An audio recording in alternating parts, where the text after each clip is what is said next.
Tagnaty lokatra amizay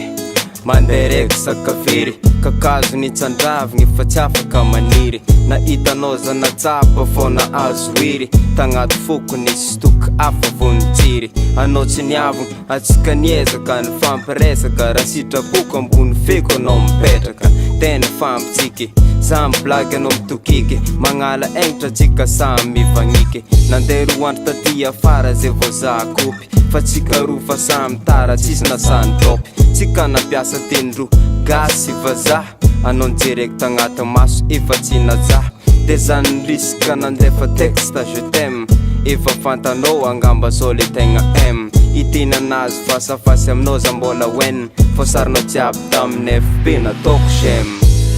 agnaty foko fitiavako anao avy ty tsy sangisangy fa tegna marigny zaraiko aminao ny androko sisa tianao za agnajanao za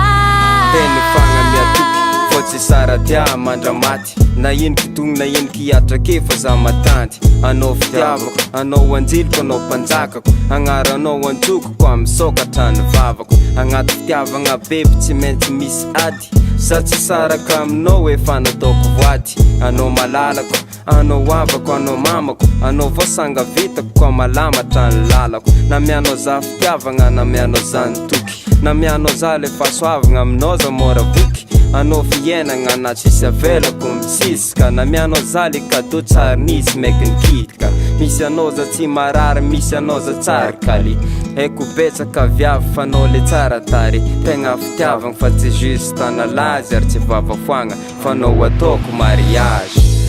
agnaty foko fitiavako anao avy ty tsy sangisangy fa tegna marigny zaraiko aminao ny androko sisa tianao za